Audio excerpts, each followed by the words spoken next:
US visa. Let's go. The next section is race and ethnicity. So if you notice here, there's no red star, so you can also feel free to not answer anything on these sections if you don't want to. But it asks ethnically, if you're Hispanic or Latino. Yeah, so if you click yes, it gives you more options. If you click no, you don't have those options there. And then here you can click a bunch of different races, and then it gives you more options. So if you're an Alaskan Native or a Native American, you can input what tribe you belong to. If you're Asian, you can select like a more specific denomination of Asian, and you can do the same for the other categories as well, for like Black, Hawaiian, Pacific Islander, white. And again, no red star, so you don't have to click something. But this is just, and this information is not used for admissions. This is solely used for collecting that raw data that AAVMC wants to see, what kind of people are applying and what kind of people are getting accepted to vet schools. Okay, so now we have parent guardian information. Again, this information is only used for data and recruitment purposes. So if you click add a parent, this is the screen that'll pop up where it has a red star. You have to fill that out. So your relationship to the applicant, so their parent status, their name, gender, if they're living, like if they're alive or not. I feel like there's a better way they could have worded that, because I'm like living, yeah, I guess, yeah. Occupation, just what general occupation do they fall under? Where is their legal residency, highest level of education, and then if they're still within your primary household. So that's basic information that they ask you. And you also have the option to not add any parent or guardian. So that is also an option. You don't have to add one if you do not want to, or if for whatever reason you do not have that information. And the last part of the personal information section is just other information. So here they're asking you what your first language is. You can select anything, you can put English, and then you can keep adding languages. They just ask you to add what your proficiency level is in that language. They ask about your military status, so if you're in the military or not. If you've had any academic infractions, so this means if you've ever been disciplined for academic performance by any college or schools that you've been to, and if you've ever been disciplined for student conduct violation, so not necessarily academic, more behavioral conduct. And you have to answer those questions. And then you include your primary college or university is the college or university that you're in. So you include your primary school GPA. So your current GPA, let's say here at UC Davis. Education interrupted. So they ask you if there was ever an interval longer than 3 months where you were not enrolled as a student or employed. This is like after you've started college. Like don't count like high school where there were several years before college where you were not a student. I think this is more mainly asking about college. I mean, I guess you could include this if for a reason, let's say like in high school, you had to stop going to high school to like work or something. I think you could also include that. This is like any time off that you've had to take from any kind of education. WICHE applicants, this does not apply to us. This is for residents of Arizona, Hawaii, Montana, New Mexico, North Dakota, or Wyoming. So this is a program specific to people living in those states.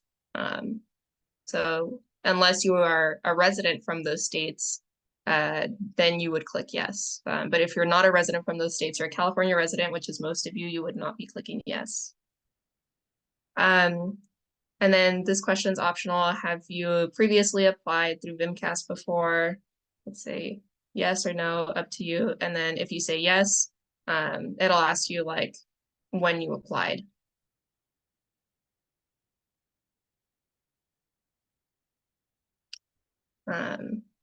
previous attendance at a professional program. Have you ever enrolled in or attended a veterinary school, medical school, or law school, or other professional degree program? Include any post-baccalaureate vet prep program with intent to earn a professional degree. So if you click yes, and they ask you to describe it. If you earned the degree, please indicate what type of degree it was. And if you didn't complete it, please explain why. This is very rare. This is like some people who may already have like a JD, a PhD, an MD, but have decided to go to veterinary school. Those are the rare few people that would be filling out this question. Oh, this is new. Personal pet experience. Which of the following have you had a personal pet? I don't see why they would need to know this. So Kimberly, we have a couple questions in the chat. Yeah. Are they about like the personal information section? Yeah, so if they're one of them is asking about actually the education for, I think it's the previous section actually. So if you don't take time off education, but you're just like part-time student for 1 year, like how you would report that. No, it's only if you completely stopped your education. Part-time is still being a student. They're not asking like if you're part-time versus full-time, because to them, part-time is still a student. So you only report and answer that question if you've taken, it's had longer than 3 months where you weren't a student and you weren't working. Essentially, you were not able to do any of those things for whatever reason. I think that's it actually. Is there, I don't know if that, did that answer that person's question? Yeah, that answered that person's question, yeah. Okay, was there other questions? Nope, that's it. Okay, awesome. So yeah, and then the last part, personal pets, that is also, you don't have to click on anything if you don't want to, because there's no red star. Host a participation. So this is a program for future health professionals that apparently they have at high schools. This is the first time I'm hearing of this. But if you did not have that at your high school, you would just click no, and if you did, you would click yes. Pell eligibility, so if you are eligible for Pell, or if you were a Pell Grant recipient, you would click yes or no. And then are you a first generation college student, yes or no? I am first gen, so I will click yes. And then getting close to the end of this section, so background information, check any that apply. So if you graduated from a high school with a low percentage of seniors that receive a high school diploma, if you're from a family that receives public assistance like food stamps, Medicaid, public housing, or if you yourself receive public assistance, if you are a high school dropout who received an AHS diploma or a GED, if English is not your primary language, or if you don't belong to any of these categories, you would just say none of these apply. So this is just to get more information on like socioeconomic or other factors that can play into someone being like disadvantaged or coming from an underrepresented community that wants to go into veterinary medicine. And then to determine if you are economically disadvantaged, you compare your parental family size of household, and you adjust your gross income against the chart that's provided at the Federal Low Income Poverty Guideline link. And then once you check on that, you can see whether or not your family falls into criteria for being economically disadvantaged. And you have to answer this question. So you would look at this chart and you would make that assessment. And I think if you are like independent, emancipated, like you don't even have parental information, you would be using like your individual, like independent information. Because it'll have like family size, and one of them should be like 1, so it's just you. And then that would have a corresponding like income poverty value. And then what type of geographic area were you raised in? Urban, large city, mid-sized city, large town, small town, isolated, rural, or you do not have to report. You still have to answer the question, but you can choose to say, I do not want to report. So I was from a large town, I think. And then another question in the chat. Sorry to interject again. No, go for it. Yeah. So I I guess it's more of a question regarding like if you've been an individual student, because it does like the actual diction of what we're seeing here is says parents' family income. So if you've been in, on your own for 10 years, Oh, then you would use your own like family information. So we do have some people who, let's say, are like older applicants, like they already have families, and or for example, if you're not an older applicant but you don't have parental information and you've been independent for quite a while. And independent means like in the financial sense that your parents do not claim you on their taxes. So if your parents still claim you on your taxes, which is the case for a lot of people because they want to get that tax cut, you would still be dependent. So you would use your parental family information. So like the size of the household and the income that the family household makes. Any other questions, Christian? no, I think that answered that question. Yeah. Okay. I see like the chat numbers going up and I'm like, oh, that's that's a thing. But that's okay. We'll get to all your questions for sure at the end. And hopefully as we keep going through the sections, we'll even give you the answer as we're going through this. So keep an ear out. And then this is the last part of the personal information section this is the explanation statement. I get a lot of questions about this all the time, and I think we'll cover it a bit later in the presentation as well. But essentially they're asking you to cover any relevant information that you can't cover anywhere else in the application, but you believe it's important for admissions to know. So usually people fill out the explanation statement in order to provide information that can give more insight into the type of applicant you are. And you particularly would use this if there's any like discrepancies within your application. So for example, if you were one of those students that had to take a gap in your education for like a year or multiple years, you may want to explain here why that happened. Or if you had like a poor GPA at some point during college, you may want to explain, oh, it's because I was sick during that time, or oh, I had a loved one pass away and it was difficult for me, so it was hard to focus on studies.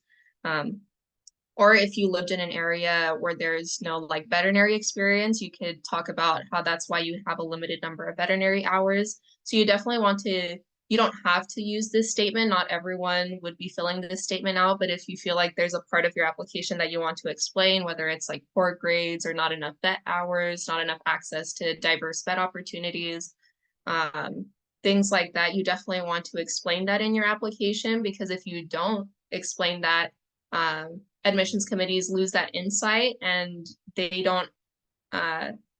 won't kind of give you the benefit of the doubt in a sense. So if they see that you had a low GPA your first 2 years, and you don't tell them that, oh, it's because I was actually battling with a chronic condition, they're just going to assume, oh, this person just didn't try enough in their studies. So if you don't tell them, how are they going to know? That's always what I tell students if they're debating whether to include this statement.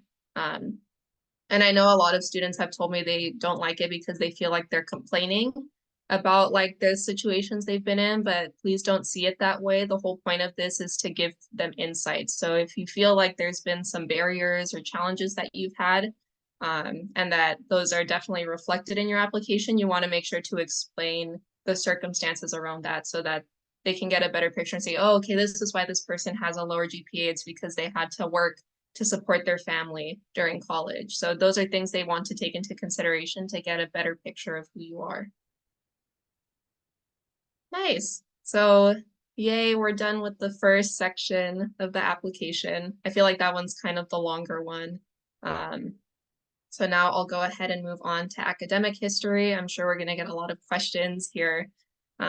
So this is the academic section. We'll go to high school attended first. So this is pretty simple. You're just going to input what high school you attended. So you click on that, you put the name of the high school, the city that the high school is in, what state the high school is in, and then if you graduated from this high school. I think you can put more than one high school. So let's say if you had to go to more than one high school during your high school education, like if you had to move around and stuff, I feel like that's the only time when you would click, no, I did not graduate from this high school, because you could have gone, let's say, to high school A for your first 2 years, but your last 2 years you went to high school B. So high school B is when you would put, yes, I graduated from this school. and high school A in that scenario, you would put no, because you didn't graduate, but you still attended that school. So they want to know what schools that you actually attended. Now we go to colleges attended. Okay, so this already has my information in it, unfortunately. So I can't show you what it looks like blank. Oh, well, I guess I could. I'll just show you, I'll just edit it so you guys can see what it looks like. So this is the information I inputted for myself. So this is the college I attended. You put, did you obtain or are you planning to obtain a degree from this college? Yes. You put the degree info. For a lot of you guys, if you're currently applying while you're still in school, you would put degree in progress. And you would only change this if by the time you submit your application in the fall, if that's different. So let's say you're a fourth year, you can put degree awarded because you're going to have the degree before the application actually gets submitted and reviewed. But if you're a third year, for all third years, you'd be putting degree in progress because you're not actually going to get that degree by the time that you submit your application. You want to put what type of degree. So I just put Bachelor of Science, but there's a lot of different bachelors. Most of you guys will be a BS or a BA. When will you earn the degree? So the anticipated date when you plan to graduate, that's when you would earn the degree, and that's the date you would put. So I got mine June 2022. Be aware that not all majors are going to be on the VMCAS. I don't know if they updated this to include animal biology. They did not. So not a big deal. If you're animal biology, I just put zoology. Honestly, if your major isn't on here, just try to find the closest major to it. It's not that big of a deal for them, what your major was, honestly. It's more about the courses that you took. So just try to find the closest one if you can't find it on their list. And then if you took if you have a minor or if you double majored, you would be clicking on these boxes as well. And you can add another degree if you got 2 different degrees. Then you want to say what type of term system this is. So for UC Davis, it's quarter, but if any of you transferred from community college, you would be clicking semester. So if you're a transfer student, you would make 2 different colleges attended. So one of them would be the community college you went to, and that was likely a semester system, and then you'd make one for Davis, and that would be quarter system. You'd put, are you still attending this college or university? Yes or no. And then when did you attend? So when was your first quarter and when was your last quarter? And I hit save. Okay, this degree is awarded. Please stop. So yeah, so if you went to a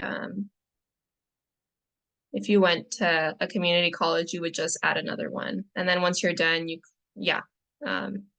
so this is where you would just click again to add another college or university. And then they just remind you that, hey, submit your transcripts because that's required. And you have to submit official transcripts to VMCAS. It can't be like the non-official ones. It has to be the official ones with the UC Davis stamp. Okay, let's keep going. Now to transcript entry. So they have a lot of different guidelines for this section. They want you to enter all the courses on all your transcripts from every college that you attended, whether it was community college, four-year college, whether you took college classes during high school, if you took a bunch of gap years and then took more classes later on, they want to see all of it. And you have to include every class that you've taken, even if you had to repeat a class, even if you took something that was ungraded, something for test credits. Everything that's on your transcript has to be in this transcript entry section. You still need to send official copies of your transcript. So VMCAS is going to look at this section where you manually inputted all your classes, and then they'll compare it to your transcripts. And if they match up, then you're all good. If they don't match up, and this is the section that people usually have mistakes on, they will send it back to you and they'll tell you like, hey, you actually have to fix this so it looks more like your transcript. That's the most common reason that they send back applications, is that you don't make it look like how it looks like on your transcript. Enter all planned or in progress courses for future terms. This is super important, especially if you haven't finished all your prereqs, because then it shows schools when you're planning to take the prereqs. And I've had a lot of people tell me like, oh, I submitted the application, but I'm actually going to take some different classes in the fall. Is that a big deal? It's not a big deal at all, because they don't use planned coursework in your admissions. So it's just something nice for them to see, because then they can see when you're going to take your future prereqs. Other than that, if you change some of those courses, they do not care at all. So please do not worry about that. I'm sure I'm still going to get questions in the future about that. But if you end up putting something that you plan to take on VMCAS and then you change it, that's totally fine. They don't really care. As long as you've finish taking those prereqs.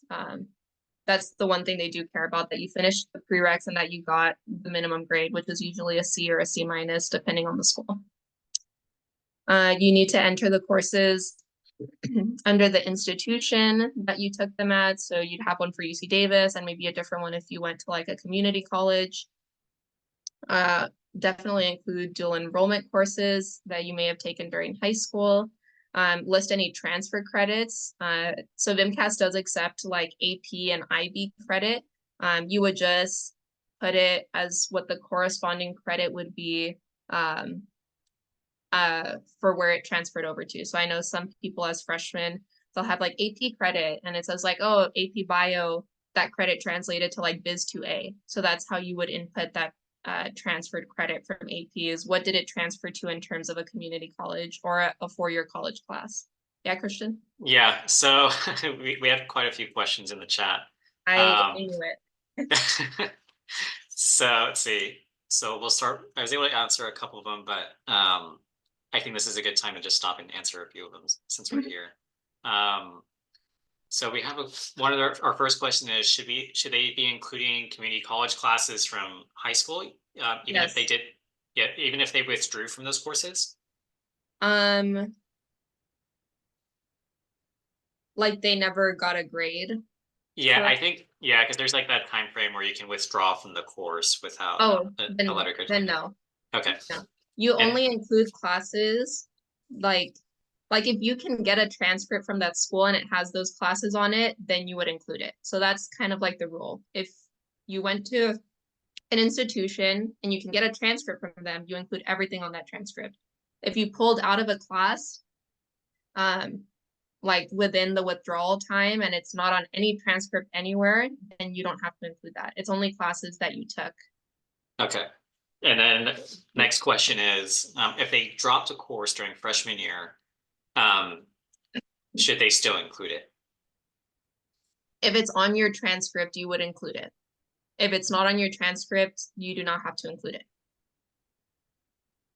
And then two more questions. So this one should be quick, I think.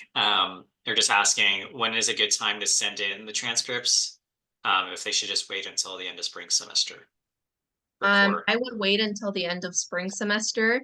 And some people that take summer courses may even want to wait until after the summer quarter or the summer semester, because remember, you want to hopefully get in as many courses as you can if you're planning to do well in them. So let's say you did really good spring semester, or spring quarter, you want to make sure admission sees those classes. So you don't want to submit your transcripts before you get your spring grades. And that's the same with summer.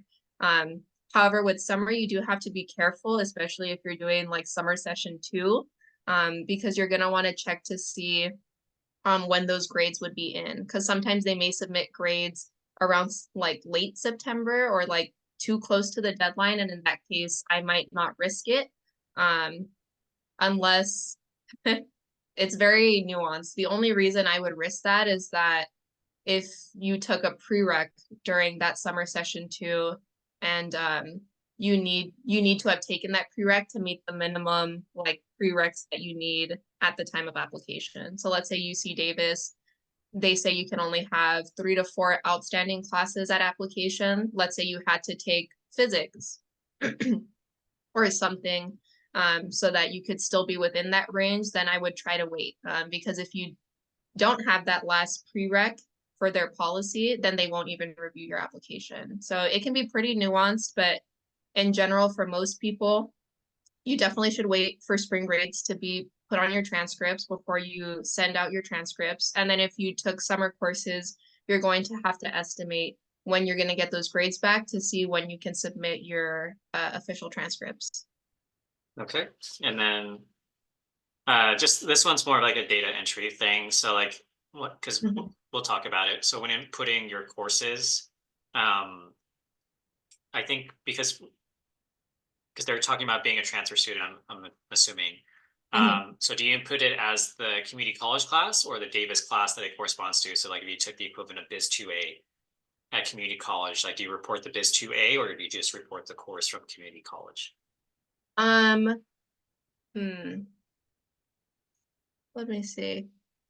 Transfer courses. Yeah. So you want to list transfer courses under the school where the credits were originally earned, not where the credits were transferred. So if you transferred from a CC, you would input, like, you would have a separate school for your CC, and that's where you would input it. You don't put the transferred courses. The only time you would put transferred courses is if it's like AP IB credit from high school, because you don't put high schools in this section of the application. But if you're transferring credits from a community college, you would put your community college and all the courses you took there, and you do not repeat them for Davis. So you wouldn't repeat all the transfer courses onto here. Okay, that was all of our questions. Thank you. Awesome. So let's actually see what this thing looks like. So this is going to be for UC Davis. They give you a ton of other information, the dates that you inputted, that you attended. So again, they say enter all the courses on your transcripts, make sure to send official copies, enter all planned or in progress courses, enter courses under the institution you originally took them at, exactly as they appear on the original school's transcript, enter grades exactly as they appear, including any pluses or minuses, and generally study abroad coursework should be entered under the institution attended and marked as study abroad. And if you guys need help, always click on their applicant help center. You can try to contact someone, or they have a lot of helpful websites that go more into depth about each section of the application. So let's add a quarter. So I'll add the first quarter I was at Davis, so fall 2018. I was a freshman, and I completed this quarter. So you would only put in progress or planned for when you would submit your application. So let's say you're applying to go straight through, you're a third year right now. That means that by the time you apply, your spring quarter will be completed. But let's say you're in summer classes, you may put in progress or planned if you haven't finished it. And then you can add your planned quarter courses, and you would put in progress or planned as well in those scenarios. So I'd put that was completed. And then this is when you start actually adding courses. I always get questions about this, like, oh, do I like write out the full name if my transcript says like intro to bio, like it doesn't say introduction to biology? Please put the courses exactly how they appear on your official transcript. So you should have a copy of your unofficial transcript while you're filling this out. Don't go based off of like OASIS. Don't go based off of Schedule Builder. Use your unofficial transcript because that's going to look exactly the same as your official transcript. You're going to input the course codes exactly how they look on there. So if it says like Biz 2A, like this, if that's what it says on your transcript, put it exactly like that. If it says Intro to Bio, put it exactly like that.